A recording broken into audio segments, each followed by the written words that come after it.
আজকে আমি রান্না করব লাল শাক। তো চলো দেখাই লাল শাকটা আমি কেমনভাবে রান্না করি। তো এই দিলাম সাদা তেল,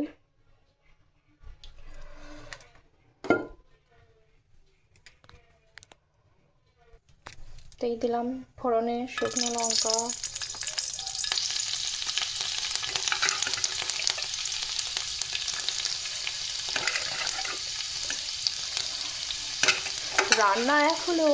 রান্না করার পদ্ধতি কিন্তু সবার আলাদা আলাদা। তো আমি এই রান্নাটা এরকমভাবেই করি। লাল শাকটা খুবই একটা সাধারণ রান্না, না সাধারণ বলা ভুল, রান্নাটা সাধারণ হলেও কিন্তু এর শাকের গুণাগুণ কিন্তু খুবই অসাধারণ।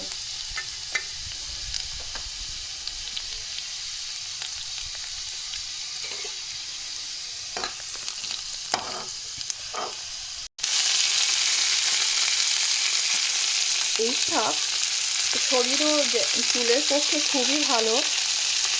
সেরকম যাদের শরীরে রক্ত নেই তারা নিয়মিত এই শাক খাদ্য তালিকায় রাখতে পারো খাবারে। বিশেষ করে ডায়াবেটিস পেশেন্টদের পক্ষে খুবই ভালো এই শাক।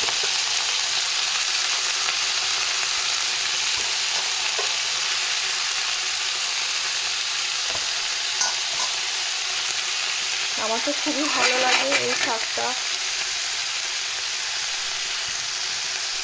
এবার দিয়ে দিলাম পরিমাণ মতো লবণ ও সামান্য অল্প হলুদ গুঁড়ো।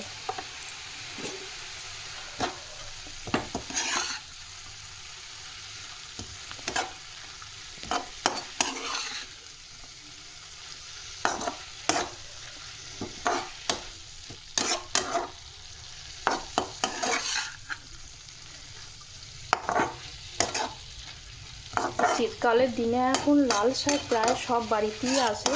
তো তোমরা এই লাল শাকটা প্রতিদিন খাবারে রাখতে পারো। লাল শাকটা খুবই উপকারী একটা শাক, আমার তো খুবই পছন্দের একটা শাক। তার সঙ্গে আমার মেয়েও খুবই ভালোবাসে এই শাকটা।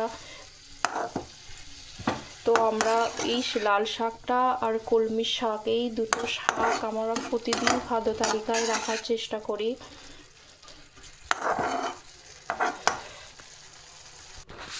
তো চলো দেখা যাক। অনেকটাই জল বেরিয়েছে শাকটা দিয়ে, তো তার জন্য আমি আলাদাভাবে এটা জল দিয়ে সেদ্ধ করে ফেলি না।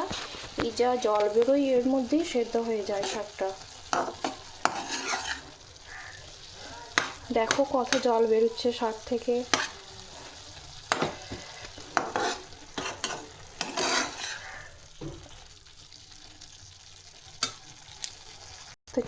তো চলো দেখি শাকটা কতটা কি হয়েছে। তো শাকটা আমার প্রায় হয়েই এসেছে।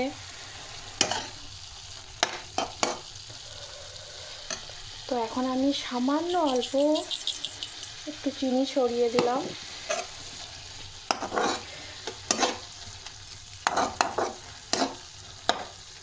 এবার একটু নাড়াচাড়া করি, আমি বন্ধ করে দেবো। এটা প্রায় কমপ্লিট হয়ে গেছে।